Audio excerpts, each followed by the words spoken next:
Yeah. Congratulations. No, not congratulations. It was $6,000. So she didn't pay a goddamn thing of your fines? They didn't pay.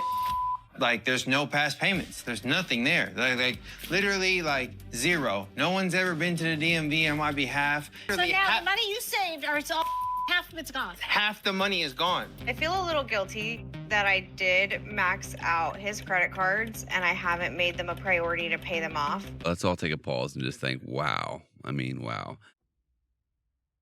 Hey, thanks for coming back to another episode of the Yikes Report. Today we have Kayleigh and Michael. Michael, who's a personal trainer, has successfully siphoned love and money from Kayleigh while he's been incarcerated. He's now out. Once the person who's inside comes outside, it's a little bit of a different dynamic. So we're going to see how that goes.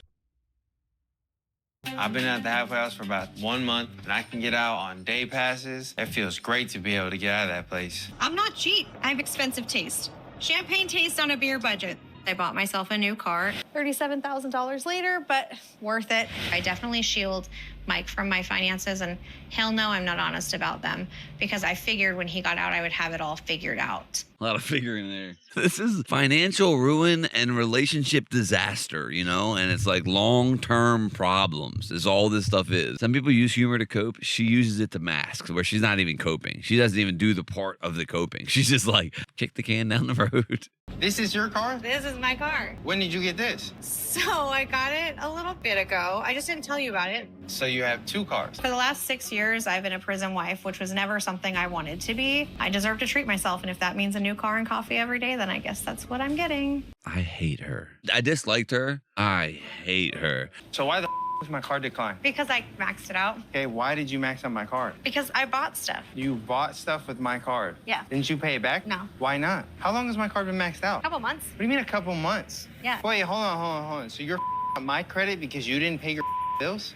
Well, technically, they're your bills. Her nonchalant answering, as opposed to being like genuinely apologetic, that would mean all the difference in the world to me, right? Where it's like, hey, this really bad thing happened. Ow, you know? And she's just like, well, that's what it is. They're in your name. So bills are actually in your name. Well, to be technical, it's like, technically, I hope this truck hits you. No. I didn't spend anything with them. Well, that's in your name, so. All right, but you spent the money. Right, I spent the money. But I told you I was opening up the account. Cheating romantically or sexually or intimately with another human being, right, in that way is a thing. It's also a thing to cheat with money, right? Now, I'm not saying it's like quite the same type of infidelity, but big stuff like this feels like it's crossing a line of betrayal.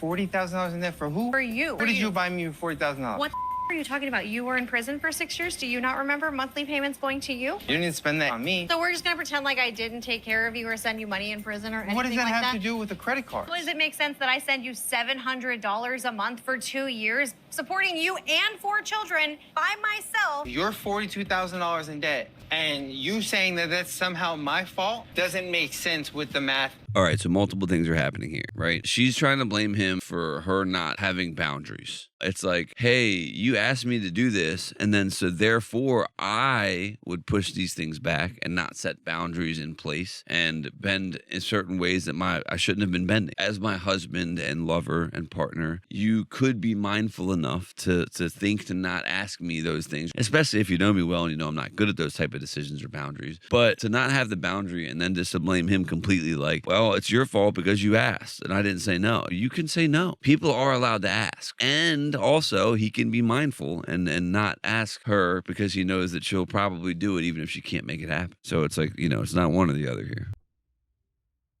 I just know I'm better than. Better than who? You. Yeah. Shots have been fired. Are you guys gonna be able to get along? Probably not. I past it? am not saying sorry to anybody. I have no regrets about what I did. And I am not worried about what he says about me or thinks of me because he doesn't matter. Okay, then please see yourself out. It's not even like, yeah, okay, then why are you here?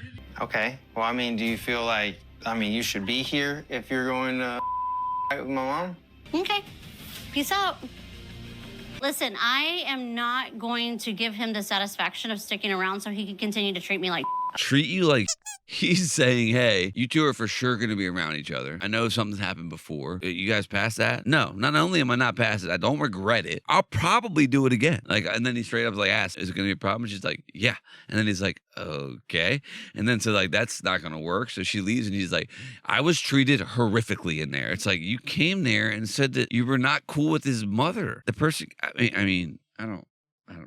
We need to talk about a lot of things.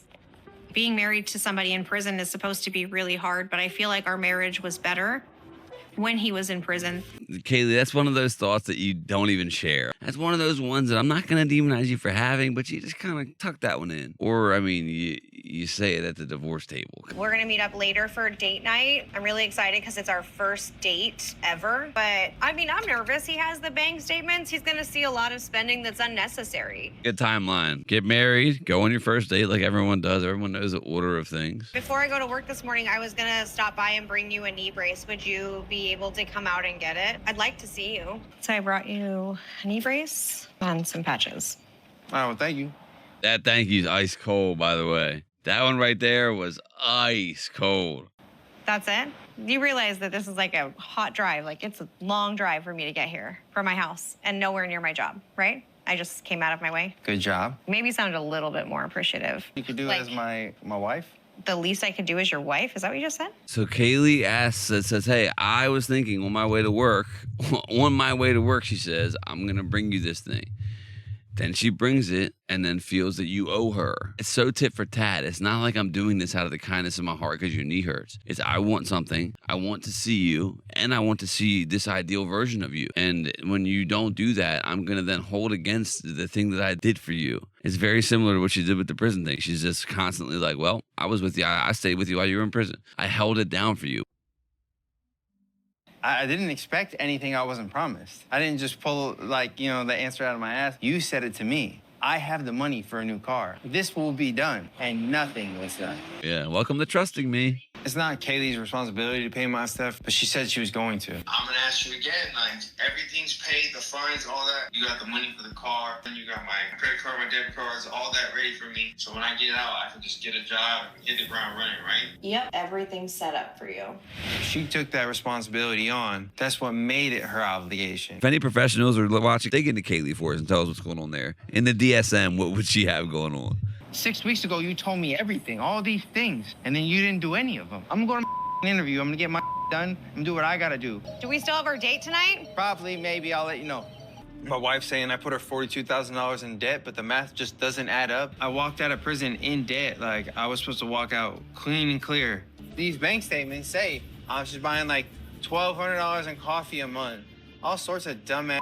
I know she spends a ton at the makeup store. Might say there's no way that math adds up. I put her $38,000 in debt. I don't know what she's trying. It's like he knows that he's definitely contributed. So it's just funny that like the math is like the specifics that they're arguing about. He's like, she says I put her $42,000 in debt. I didn't put her more than 30 grand in debt. It's like, all right, but I think the important part is not necessarily the exact number, but maybe it is though because of the. So this is the first time you're going to meet Pat.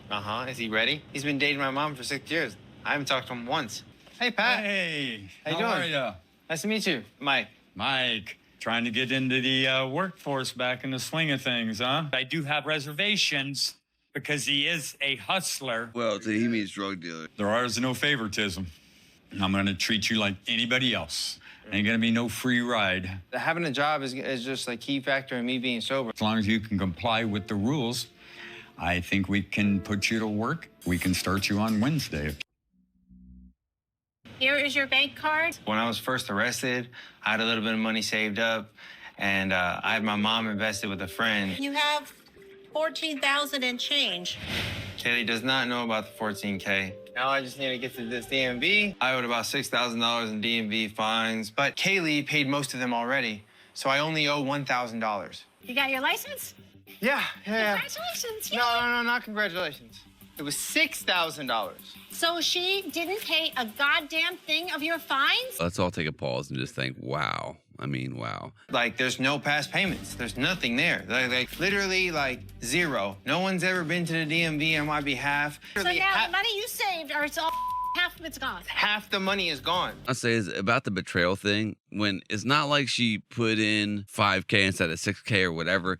He said no one's ever even been there on his behalf. She must be saying to him on the phone, yes, I'm paying towards these specific fines. The DMV is like, no one's ever even been here. It's like, that's a level of betrayal where it's like, that's a goddamn lie. Nice of you to show.